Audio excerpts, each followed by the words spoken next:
Good morning. Yeah, my name is Waiman. I am the Associate Chair in charge of academic at the School of Social Sciences. So I still remember 3 years ago when I was first running the sessions with now the year 3 students, same sections. So I was trying to make it with a lot of fun. Then after the next year and now with you, then I realized that academic matters cannot be too fun, yeah? So I have to be a little more serious so that at least I give you sufficient information to prepare you for the next 4 years. Yeah. All right, so the first questions you have in mind, you probably would be asking this: what have I gotten myself into, right? So it is just like you go to the markets, you buy things, you need to know what you are getting. So here, I'm here to help you to see what you are getting yourself into, right? So I hope after the sessions, you still feel that this is something that you want, right? And I believe this is something you want, right? Don't drop out, yeah? Okay. So now the first thing you probably want to pay attention to is that the degree you're getting is actually Bachelor of Social Sciences, except for economics and data science students. So may I know where are the econs and data science students? Okay, I see some of them, right? So we should have around close to 40 plus to 50 econs and data science students. So for that group of students, then what they are getting in is Bachelor of Science. So the other students all getting it as Bachelor of Social Sciences, right? All right, so then the next question is, what should you do in order to make sure you can actually graduate on time, right? Now, in order for you to actually graduate on time, there are a few things that you need to achieve. So we prepare this checklist for you. So the very first one is that you got to obtain sufficient AU. Then you have to fulfill the course requirement. You have to fulfill residential requirement. You have to fulfill the AU of graded courses. And you also need to fulfill so-called the cumulative GPA. So now you look at it, you say, oh, this is a new term. But I'm quite sure down the road, CGPA is always the terms that appears to you, right? So what is my CGPA? Every semester you ask these questions. Now, then for others, you probably might want to satisfy some professional internships or English proficiency, right? So now let's first get into this academic unit. So you need to obtain a total, a certain number of academic units in order to make sure you can actually graduate. So you got to be very mindful of the minimum periods of graduations and also maximum candidature periods. So we hope all of you, the usual one, will actually graduate in 4 years, right? So some probably takes 4.5 years. Then some try to squeeze it to 3.5. But I think with so many things happening, try not to do 3.5, because if you do 3.5, you probably have to sacrifice quite a bit of fun at universities, right? So the 4 years here, I believe towards the end, you probably say, this is probably one of the best moments in life, right? So when you go to the workforce, you've got long time. Try to do it in 4 years, yeah? So you have exchange, you have internships, a lot of things. But also try not to go beyond the maximum candidature. So usually students actually graduate on time, right? Unless you have you met a lot of problems along the way, otherwise you should be able to graduate within 4 years, yeah? So what is this academic unit? So for every course you read, they have academic units. So most of the courses, they have 3 academic units. And some courses probably would have 4. But then some, like some ICC courses, could have 2 academic units. So what you're doing during these 4 years is that you're collecting academic units, right? So you read a course, you collect, let's say 2 academic units. Then after that, you read another, you collect 3 academic units. So until you collected sufficient number of academic units, then you can graduate. So so these are the courses. So you can actually see all these courses will be converted into academic units, right? So how many academic units do you actually need to have? You need to have between 125 academic units to 128. Now, for econs and data science students, they need to do 140, right? So you have a lot more to do for econs and data science students, right? More on their plate. So if you see them around, don't feel surprised that they look very stressful. They're meant to be stressful, right? So don't drop out, right? So it's meant to be stressful, yeah? Okay. Now, then after that, we say, so you want to collect all these academic units, right? So what courses do I need to read in order to earn the academic units? So here is the basic curriculum structure. So the total academic units required is 125 to 128. So the very first thing is you have to satisfy the major requirement. So the major requirements, we have 60 to 69 academic units. So then after that, you have to do ICC. So ICC here, you have 20 academic units. So what is this ICC? Is interdisciplinary core courses. Now, when the university first implement this, that every student in NTU have to read ICC, I was puzzled at first, until one day my niece actually came in and become NTU students. So now she's actually in her year 3. Then every time when she come back, she'll start to talk about her ICC module. So she's actually in chemistry and then try to work with people from humanity. And she was trying to see how best she can actually work with people from humanities, right? So that is interesting. And she also have in her group students from the engineering background. So when you look at it more carefully, then you realize that this is some good experience that we prepared you. The reasons is because in the workplace, you work with varieties of people. So you are in social sciences. So your boss could be a mathematician, or it could be an engineer, or it could be something else, right? So you try to see how can you actually communicate effectively with different groups of people. So that's how the ICC come from, and they have quite a number of interesting courses. Now, then after that, you have this broadening and deepening elective. So between 5 to 37 academic units. Now, again, I need to emphasize for econs and data science students, because their plates are full, so they have very few BDE. We try to help, but they actually have very few BDE. But the other students have a lot of BDEs. So then they can actually do quite a bit with BDEs. So they can use the BDE, very precious things to do with BDE. So you can use it to do courses outside your major, right? Things that interest you. Or you can actually use it to go on exchange, and you can also use it for internships, right? But not to say that ECDS students, you don't have too many BDEs, but because you have so few, you have to use it very carefully. So it's very precious, right? But we ensure that you have the experience of doing exchange internships as well, right? Now, then coming back to these major requirements, you have the core courses that you need to do, and you have to do MPE, right? So all combined together, 69 academic units. So if you look at it carefully, let's suppose each course actually take care of 3 academic units.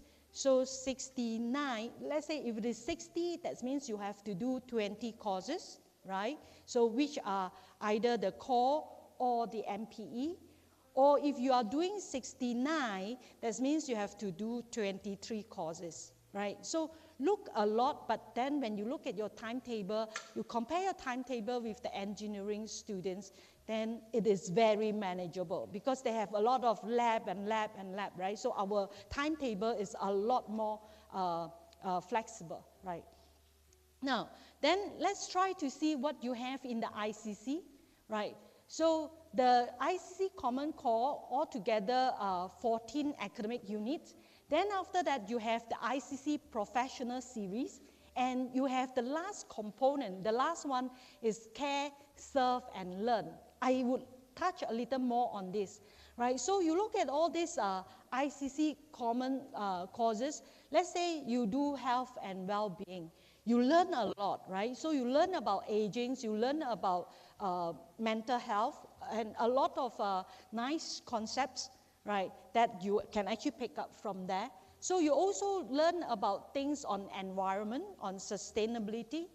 Now, then you also need to use it for ICC Professional Series. So then you learn professional communications, so how to communicate professionally, right? You talk about internships, so we have professional internships. We also would have professional preparations. So what is this professional preparations? We try to prepare you for the workplace, right? And the last one is actually this Care, Serve, and Learn.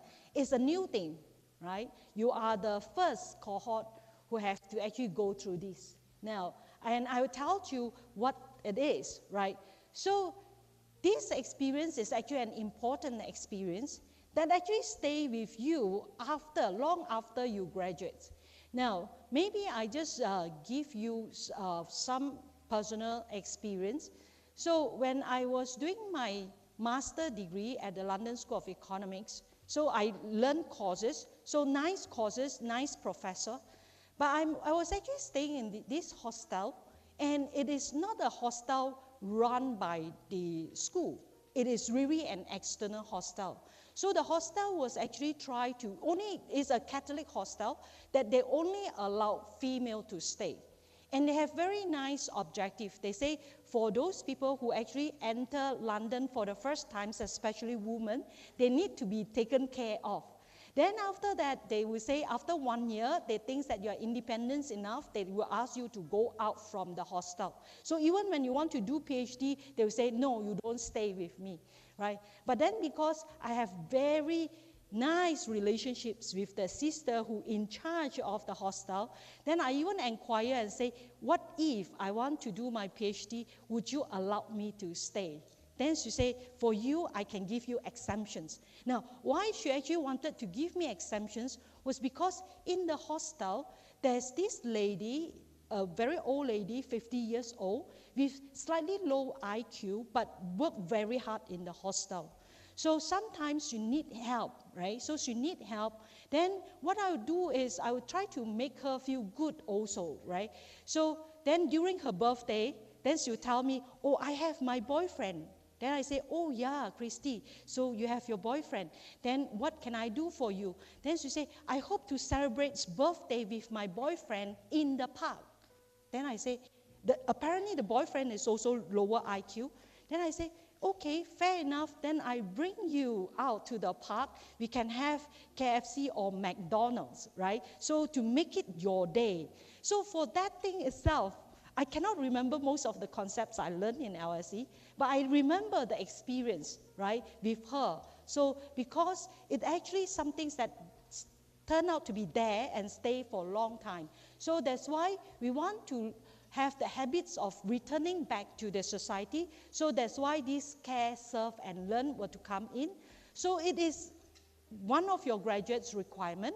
So you are the pilot, right? So you are going to do it, but the first round, they are going to do it in January 2026, 300 to 500 students. So full rollout in year 2, right? Now, so we say you have to work hard to actually get yourself there, but you are not alone. So what happened is the university will come in to actually prepare you for this, right? So it is a 3 academic units course, just pass and fail. You usually do it in year 2, right? Then the number of hours you have to contribute is about 60 to 80, right? So what are the things you can actually do under this course? So you can go in and help out with Silver Gen Ambassador, so active aging advocates, right, care crew. So do something nice for the society, have the empathy to people around you, right? So this is some things that we hope our students would actually have, right? So it's some nice experience there. Right. Now, then after that, the next things I wanted to talk about is this internships experience. So internships experience is now compulsory. So you must have internships. Now, what are the types of internships we have? The first one is what we call professional attachments. That is 10 weeks. Yeah. So 5 academic units. The second one is professional internships of 24 weeks. And this one gives you more academic units, 12, right? And then the last one is overseas entrepreneurships program. Now we have a new office that really focusing on overseas entrepreneurships. So they want you to go out from Singapore, right? So you can actually go to the countries in the regions, or you can actually go somewhere else, right? So just go and pick up those nice experience elsewhere. Now, then you probably would ask as in, when would be the best time for me to prepare for my internships? So then it depends on what types of internships you're looking at. Are you looking at the 10 weeks? So the 10 weeks, you can actually do it at the end of year 2 or end of year 3. So what does that mean? That means now you start in, let's say, August, right? So by May next year, then 1 year is gone, right? So next year, between May to August, you can try to enjoy your holiday first, right? But in your second year, so you begin the next cycle. So again, you start in August and you end in May. So that May, you probably can think of going for professional attachment, right? So that is the time that you can actually think of. And you can also try to do it in year 3 during the long break, very long break. So we always see nobody on campus during that week, that few months, yeah? Now, for professional internships, because it's longer, 24 weeks, so when should you actually do it? So for that one, you got to do it during the entire semester. So best to do it during your year 3 semester 1 or year 3 semester 2. So keep internship for your year 3. Now, why do we actually suggest you to do that? Now, you probably notice that based on this, you have no internships during the final year. In fact, you should not go on internships during the final year. The reasons is because you have your final year projects, right? So during your final year projects, you have to write out your thesis, you have to spend a lot of times on that, then it is not a time for you to go on for internships.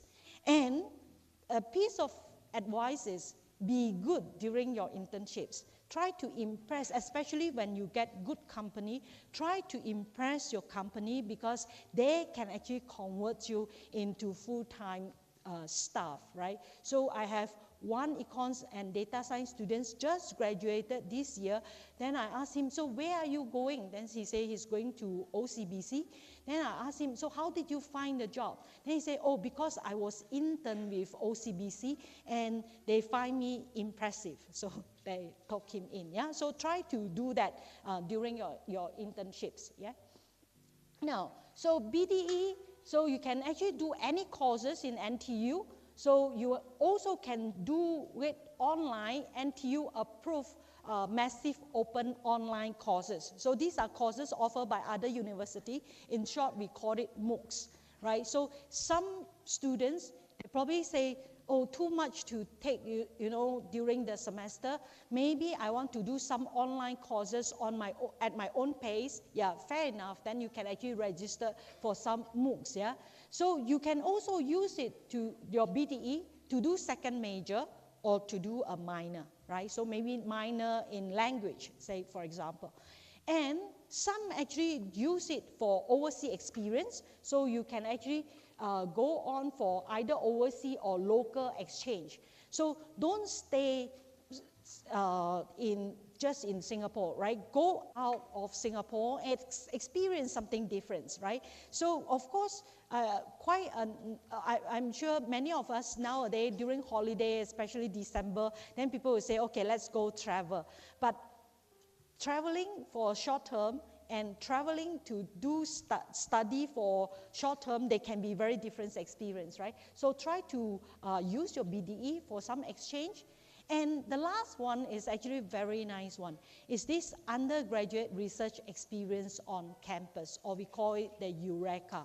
So if you are invited to do Eureka, then all you have to do is you go and find some good supervisor. Some professor, you look at him, look friendly, you think got right chemistry, can work with, right? So approach the professor and see whether you can actually work on your Eureka with him.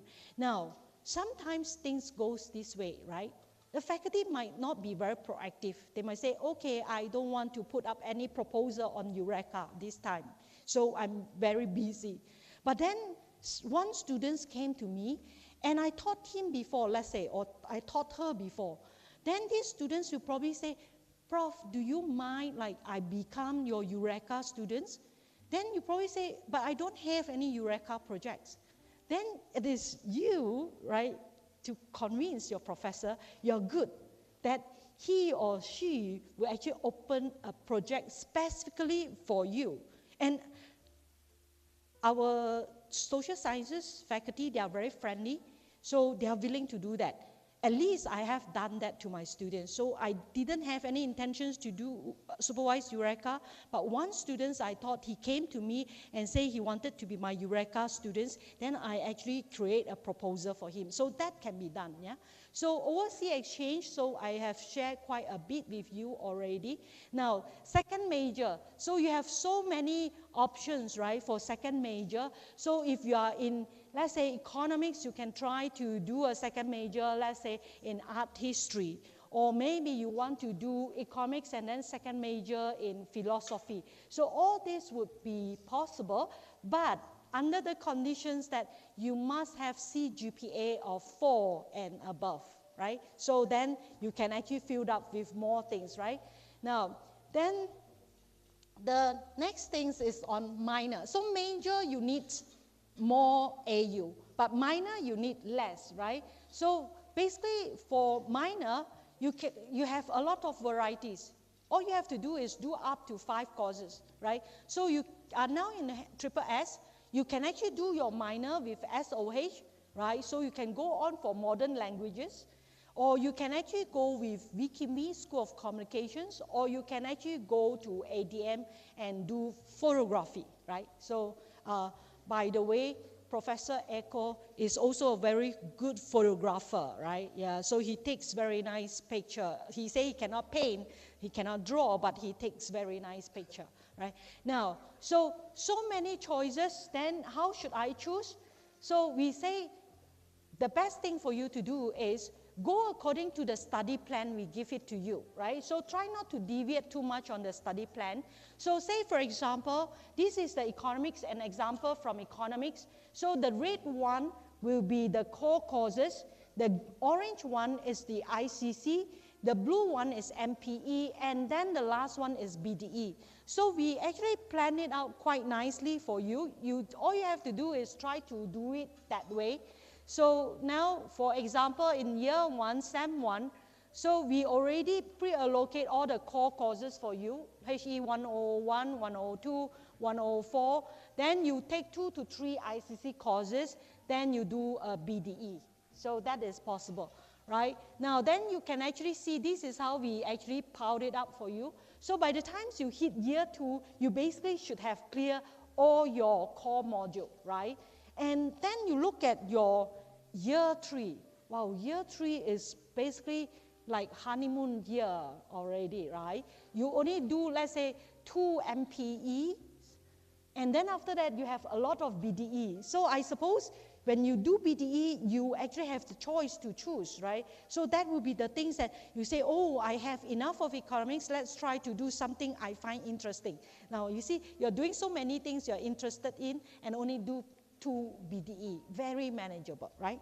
Okay, so internships, you can try to do in special term, yeah? So for year 4, that will be the time where you actually do your graduate projects. So you see, for year 4, right, so 2 graduations projects, because the so-called FYP is for the entire 1 year, right? I have some students, when they hit their SEM 2, they say, I got nothing to clear except the final year projects. Yeah, fair enough, right? So they can actually go ahead and work on it that way.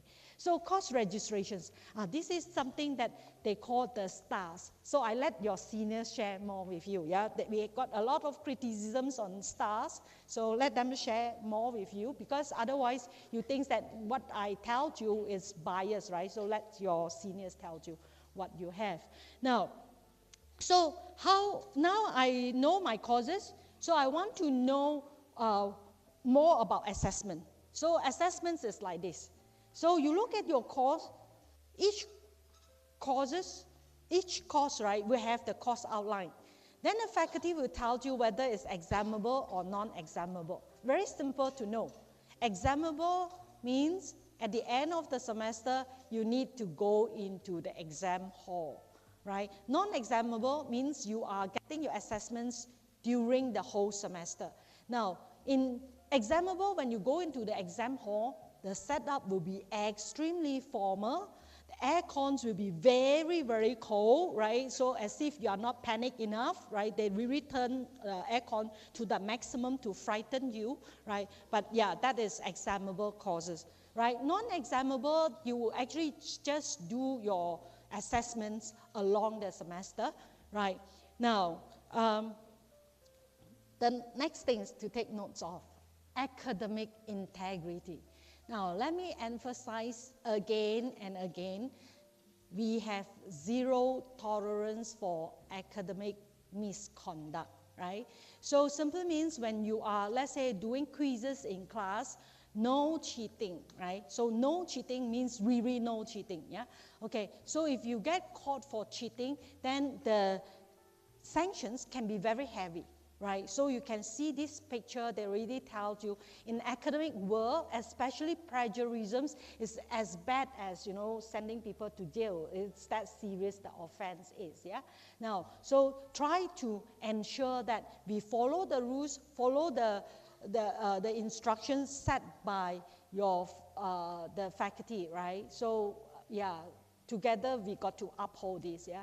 All right, now, so because it is so important, one slide not enough, need 2 slides. Okay, so this is to tell you the consequences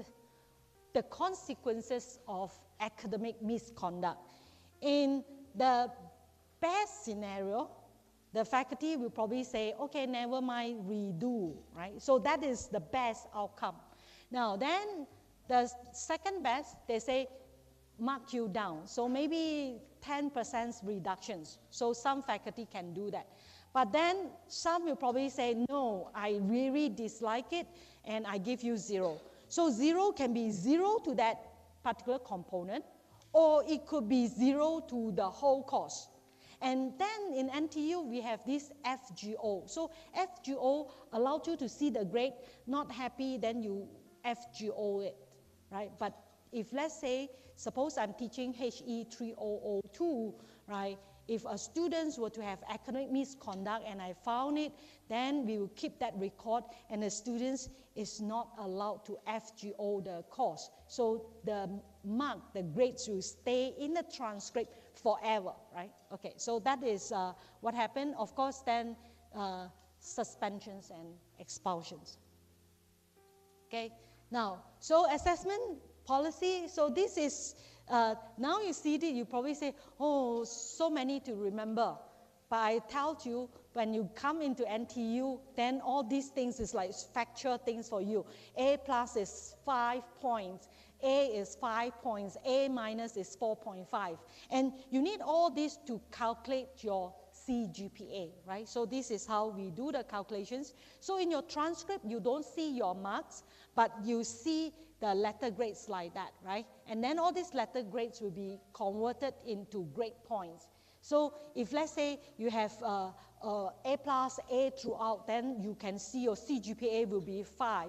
Now the highest CGPA I've seen in student, I've not seen 5, but I've seen 4.99, right? So one of the very top students actually got 4.99, right? So in order for you to graduate, when you graduate, then all this CGPA matters. So your classifications really depends on your CGPA. So cut off. So for highest distinctions is 4.5 to 5. So this is equivalent to first class honor, right? Then honor or distinctions, this is like second upper, between 4 to 4.49, right? Now then after that honor with merit, this is usually we call second lower, so 3.5 to 3.99. I probably would say NTU degree is very, very, very valuable. So if you can actually maintain somewhere here, if you want to go for graduate education, you want to do a master degree in reputable university, you should be able to get it, right? All right. So in order to make sure you pass, you have to get at least between 2 to 2.99. Right. So life is so tough. Do we have discount? Now, so you have discount. So up to six letter graded course that do not make the pass grades on the first attempt in the freshman year will be excluded from GPA calculations. So these apply to courses taken in a student's first 2 semesters of study. So your first year, second year, we are very kind to you, right? You can actually have some of these say, all right, you don't want them to be counted in your GPA. So we can be very kind to you in your first year. So no discount in your second year, third year, fourth year, right? So the discount only come in the first year, yeah? So we say not applicable for courses with failed grade taken on second or subsequent attempt in the freshman year. So simply means, let's say I do HE 1001, at first I fail. So you can actually get exemptions for that, right, from calculating the CGPA. But the second attempt should always be calculated, yeah? All right. Now, then we say course exemptions. So eligible students will be invited to apply for course exemptions while emailed by the end of teaching week 2. And week 2 is always important because first week and second week, we usually call it the add drop period. So let's say I go into my year 2 already, I register for a course, but I don't like it. I sit in there for 2 weeks, I don't like it, then I can actually drop, right? So that is the importance of the week 2, yeah? But for exemptions also, all these things actually come in during week 2, right? Now, so flexible grading options, so this is the FGO. Now, last time we called it the SU options, so satisfy, unsatisfied, right? So satisfy, unsatisfied simply means you learn the course already. So let's say your BDE, you learn already, then you sit for exam and you suddenly feel that maybe you wouldn't be able to do well for that course. Then you say you want to SU it, right? So when you SU the course, then you wouldn't get to see the grade. But now we convert it into FGO options, just started last year, right? That you get to see your grade. Then you decide whether you want to keep this grade in your transcript. Now, then you have a maximum of 12 academic units. So you see the grade first before you decide, right? Okay, if you still have many questions, so this is undergraduate students intranet. So we strongly encourage you to actually go in and try to bookmark this place because a lot of information is from there because you are new in year 1, right? So this is actually an important thing, right? Now, then academic mentor, every student will be assigned an academic mentor. Now, keep this in mind, okay? So each one of you have an academic mentor. But whether you want to go and look for your academic mentor or not, that one we leave it to you. But always remember, if you have any problem, you can always go to your academic mentor, right? Now, because some students, after they spend 4 years in NTU, when we ask them in the survey questions, we ask them, do you have somebody to actually turn to? They say, no, I got nobody to turn to. That is not true. You always have somebody to actually turn to, right? So because you are given an academic mentor. So let's go and meet your academic mentors later, right? So that you know who they are, they know who you are. Now, Then here, these are my babies, right? So they are my UG staff. Now, so I just like to, so now you see picture, they are basically there. So do you mind just wave a little to show where you are? Yeah, so you see my UG manager and senior executive, they are all there. So simply means, even though when we were to ask you, if you have questions, you send to a role-based email, right? So undergraduate office, let's say economics or psychology. Now always remember back end, these are the people who are supporting you. Say for example, Miss Yen Jia is actually in charge of psychology, right? So supported by Miss Teh Hui Chin. Then econs, this one is actually a very powerful woman in undergraduate office, in charge of so many things, economics and data science and PPE, right? So you turn to Miss Tina Ko and supported by Miss Felicia Tang. And then PPGA, we have Sir Han.